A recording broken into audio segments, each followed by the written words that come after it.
Are you sure you're actually on the spectrum? You seem pretty normal to me. How many times have you guys been either directly or indirectly asked that question? Now, as an adult, well, a female adult who's highly verbal, I feel that a lot of people infer just that question when they're talking to me or when they're writing to me. And today, I guess I wanted to confront that with a video.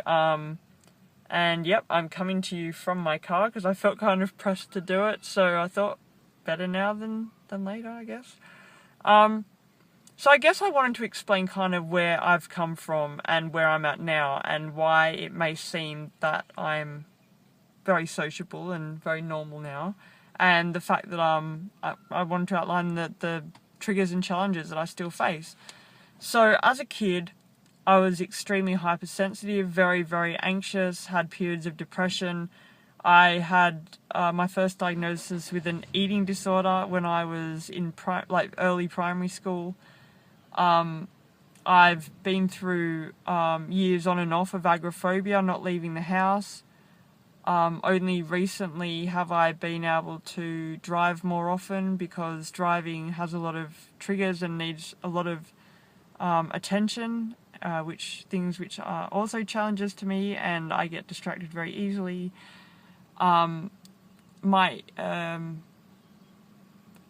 gender, I've had a lot of gender issues, a lot of body dysphoria, a lot of things, based on my sexuality and my ability to socialize. I mean, every aspect you think of with life, I think I've had to confront because that's been a challenge or a trigger for me over the years.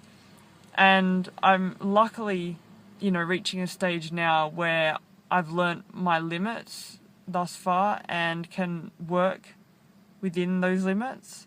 And I don't want to mislead you and make it sound like I've got it all down pat, because I certainly don't. I get very, very exhausted. I still get very overwhelmed. I still have meltdowns. I still have burnout. I still have all those things that go with autism. But I have a very nicely painted mask that I wear when I'm out in public, because I don't want to show those aspects of myself to most people. I mean, it's like, we've all got kind of skeletons in the closet, and it's not that bad, but it can be embarrassing. I don't want to melt down in the middle of a shopping centre, and I don't want to appear rude to people in public when they're trying to talk to me. So I need to put on that mask, and I need to wear the correct face, say the correct things at particular times. And I know I'm doing it, and it is very tiring, but you kind of almost need to do it to get by in society. And I find it a bit disheartening that the fact that I put so much effort into putting those masks on, that it means that people question my legitimacy in talking about the things that I do on my page and things like that. I mean, even today, I still have a lot of anxiety leaving the house. And I'm glad that I've overcome that agoraphobia, and I'm glad that I can go out.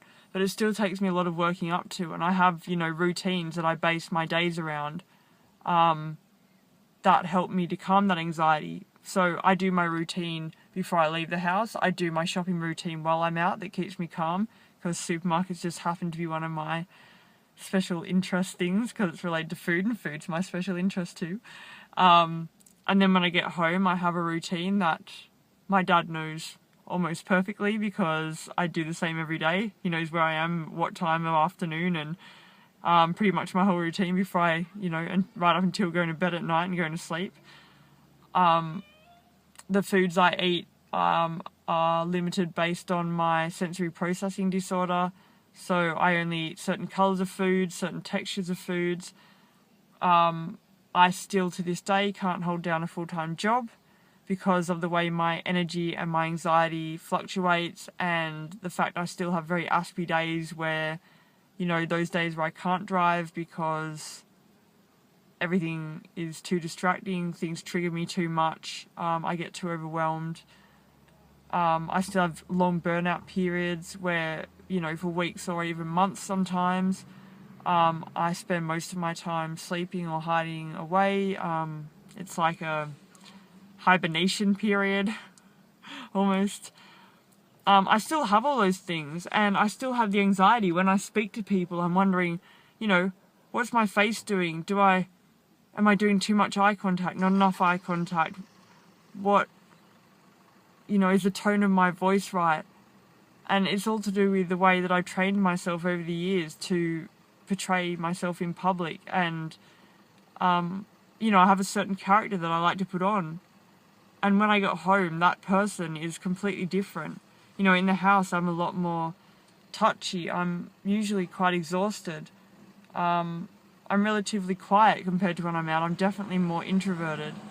I have meltdowns at home. I have burnout at home. All those things that people don't see in public, I still do in my house, like in the safety of my cave. And that's what other people don't see. And I think that's the same as a lot of other people on the spectrum. And being highly verbal is a great thing, like, don't get me wrong, but it can actually be a deficit because people overestimate you some of the time. And as much as you're struggling inside because you can express it in words or you can speak quite well, people kind of deny the challenges that you're facing, which can be hurtful sometimes.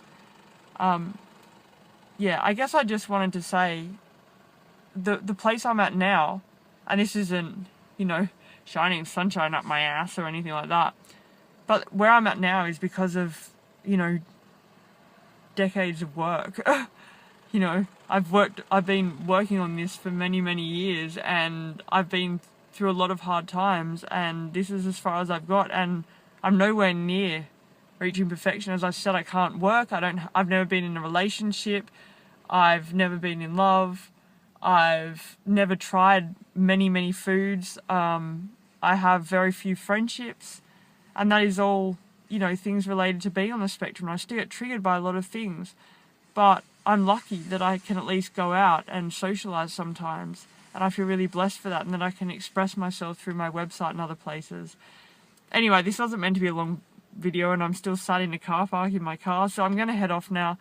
But yeah, I guess I just wanted to increase the understanding around that kind of stuff and say, hey, I still struggle, I'm still going through all this stuff, I just can put a better mask on now, and my mask is, more artistic and better painted. Alright, I'll see you guys later. I hope you're all well. I will catch up soon. Over and out.